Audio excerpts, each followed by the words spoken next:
understand that the opportunities that we possess here in the U.S., and it's something that they want, but we need to ensure that there's safety and security here in Texas. They're a specialty unit of DPS, the Texas Department of Public Safety. Our safety is paramount. Our troopers are trained in de-escalation techniques. We ride with the Brush Unit at night, not only to protect ranchers' properties, but also to save migrants' lives. I'm Jamie Virgen with Sinclair Broadcasting in Texas at the U.S.-Mexico border for another edition of Immigration Crisis, the fight for the southern border.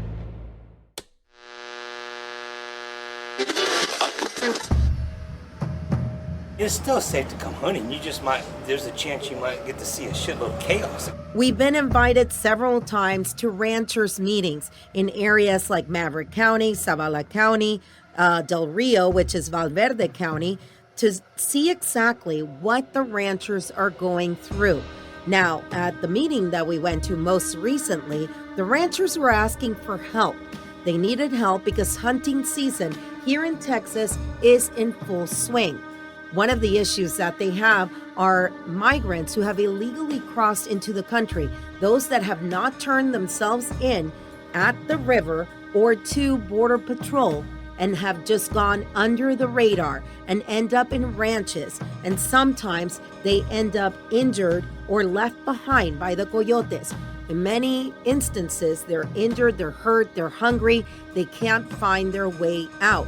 So ranchers are running into that issue, and also the fact that this is the time of the year when they make a lot of money leasing out their ranches and allowing people to hunt there. Now, one of those meetings that we went to was in Zavala County, where they were asking for help. Sheriff Eusebio Salinas of Zavala County explains to us the dilemma this area is facing. What are you hearing? What are your ranchers hearing? Is it helping? What do you need? Well, the ranchers want the help, but it's like everything else. Right now, it's their time when they're going to be able to make some money, okay? Because hunting season starts, and they depend on that money to be able to pay their taxes, okay? They spend big money to get big deer and exotics and stuff. So right now is going to be the time, and so they do want it, but yet they don't, because of the fact that they don't want us on their property right now when they have hunters, because it distracts their business, okay? But yet we need to have a solution for this. How much help has it been having Operation Lone Star, specifically the brush teams? We have not experienced the brush teams, but Operation Lone Star, on my perspective, from my county, it has been about 150% help, if you know what I mean by. It has increased my manpower so that we're able to concentrate on vehicles that are coming with illegals, that are stolen, narcotics. It has been a tremendous help. Okay, back to the ranchers again. Somebody was talking about $300,000 in damages for fences. That was the record service. The record service that he's paid out to that amount. What? Yes, you can talk to him. His name is Tavo Jimenez, okay. And he's one of our biggest local record service, and that's what he's paid out to get some of these vehicles out. Are you worried that ranchers aren't going to come because they've been seeing what's going on down here? It's hard. Remember, they're working people, and this is a working day, okay, and it's a working hours, and so and it's hunting season. You know, it's a combination of everything that falls in, and then we were blessed with a good rain. I mean, right now they're happy that we got rain. They're out there checking their fences. That's the main thing they're doing. They're checking their fences, make sure that they're up for their cattle so they won't get into other people's property or get lost or get stolen, or especially the deer. Will the hunters come this year again? Yes. Oh, they definitely are here. You sure? Yes. I've seen them. I mean, the ranches are booked. They have hunters and everything. That's another concern for these lodges, that they have to hire security for them, you know, to be out there and watching them and protecting them and stuff like that. So yes, it's a changed environment. It's totally affected all of us down here. So what do you find out here? What do people hunt for? Here, the mainly is whitetail. Okay, whitetail deer. It's a big business. Whitetail, yes, ma'am. Big help for your community. Oh yes, yes, a Big lot industry. of it's one of the biggest industries here, and it's a major tax revenue coming in for the community because these hunters come in, they spend money. The ranchers hire people to help to feed them, to cook for them, to clean the lodges and stuff like that. So yes, it's a big environment. In fact, we even had a representative, a person who's seeking office in New York. She is seeking for the position of city council in the Manhattan district. She was here last night, and she's trying to figure out why are the illegals ending up in New York and not here. And I tried to explain to her, you've driven around, what do we have to offer?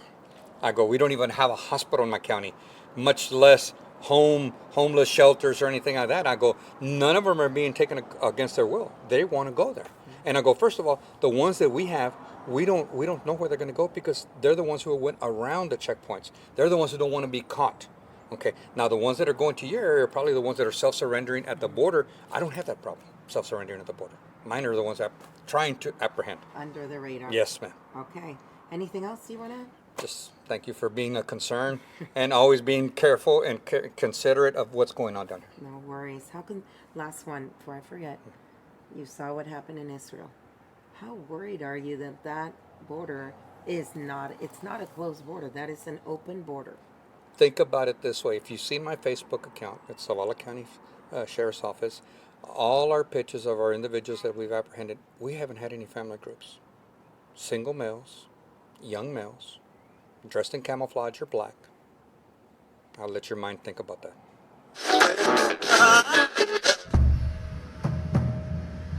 And during that meeting, the ranchers were asking for help from DPS's Brush Unit from that area. Now, Captain Joel Betancourt was the one that was there talking to them and explaining to them and giving them an update on Operation Lone Star, which started 2 years ago to deal with the amount of illegal immigration going on here in the state of Texas.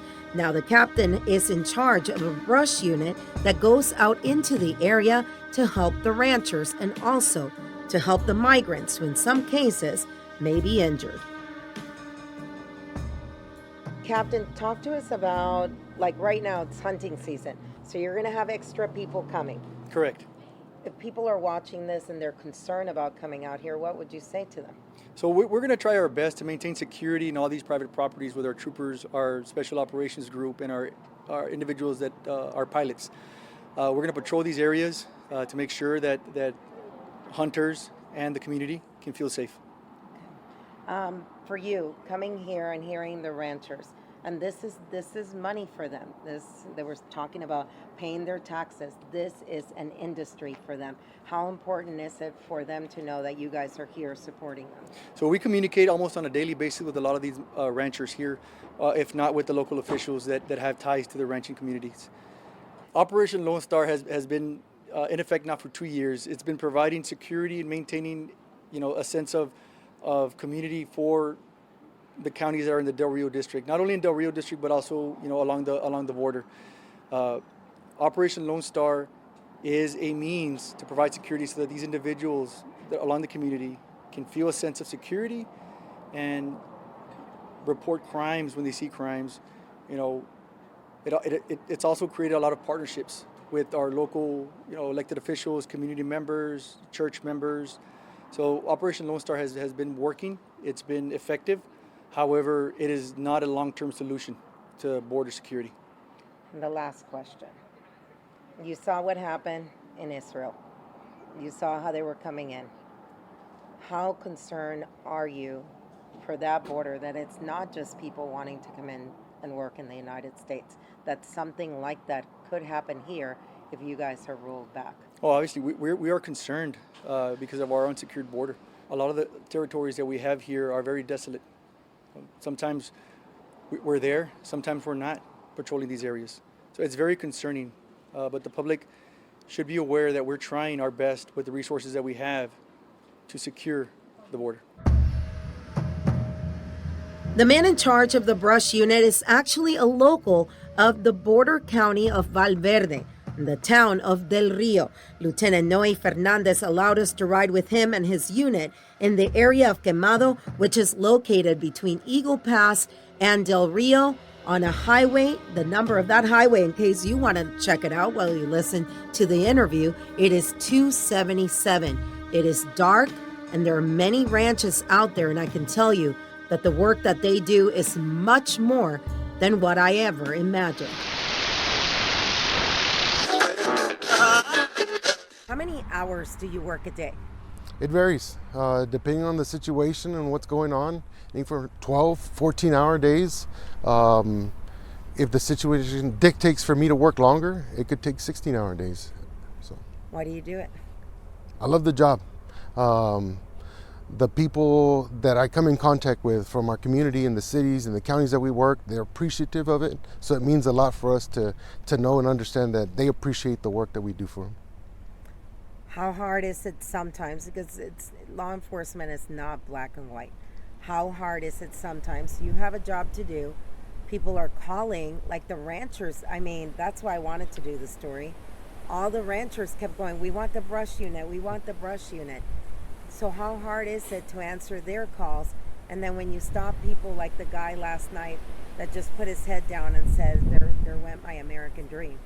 How hard is it for you as a human being to do it? There's an emotional attachment for sure. You feel for them, right? My family migrated from Mexico as well. So I understand that the opportunities that we possess here in the U.S., and it's something that they want, but we need to ensure that there's safety and security here in Texas. Trying to think, the guys that work with you, how are they selected?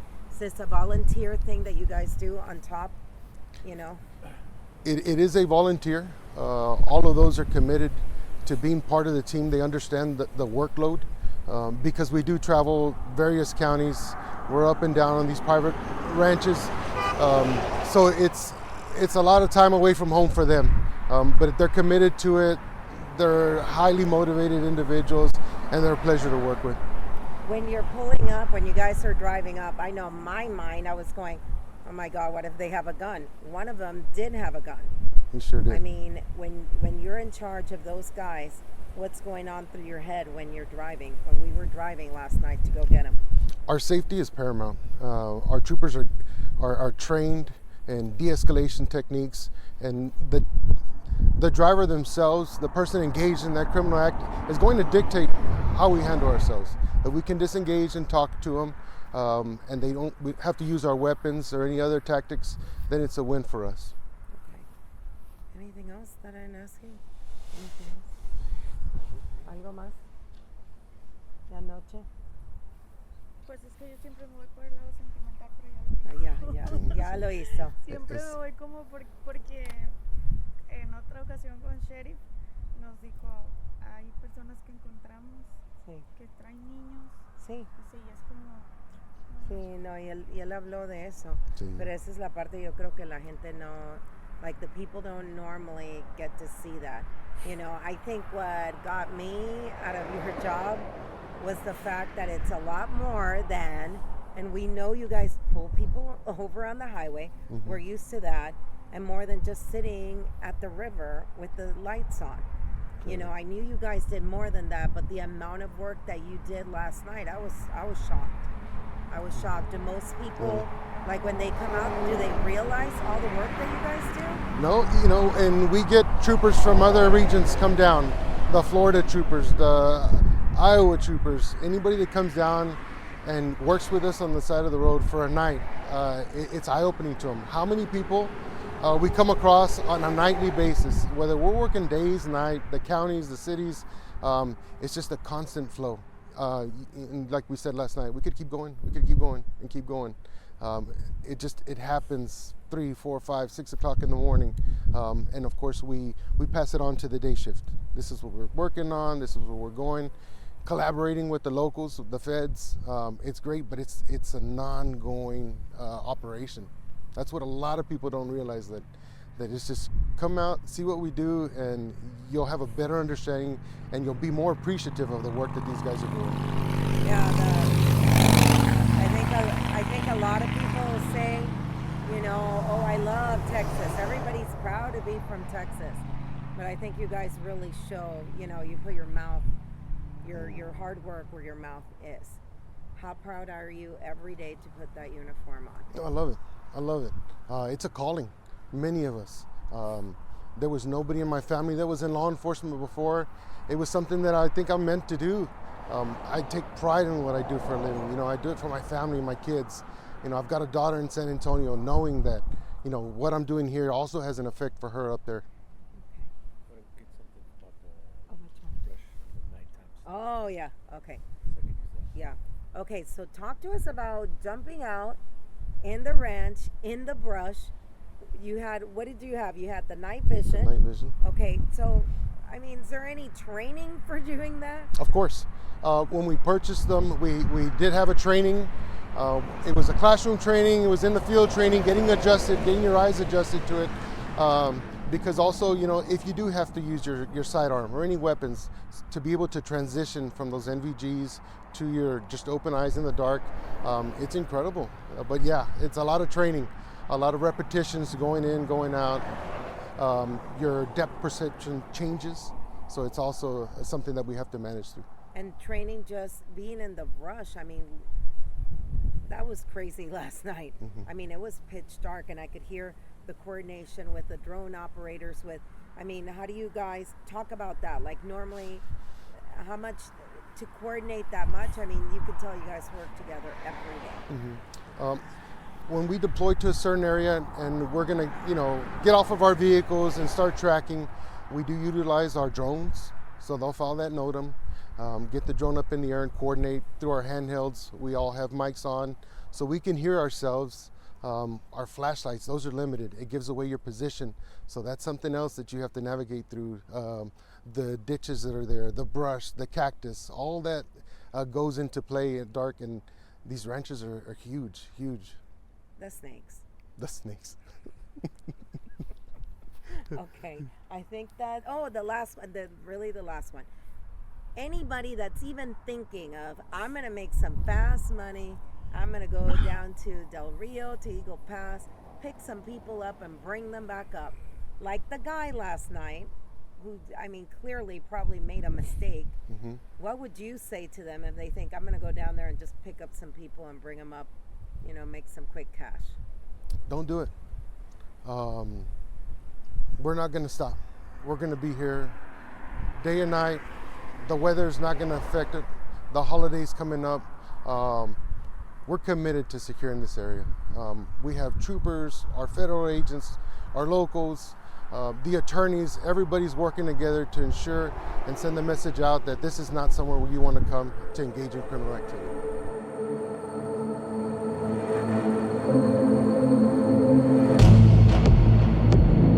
That's another edition of Immigration Crisis, the fight for the southern border. We would like to thank the Texas Department of Public Safety, Captain Joel Betancourt, and also Lieutenant Noe Fernandez for allowing us to ride with their unit and bring this podcast to you. In Texas, I'm Jamie Virgen for Sinclair Broadcasting. Until next time.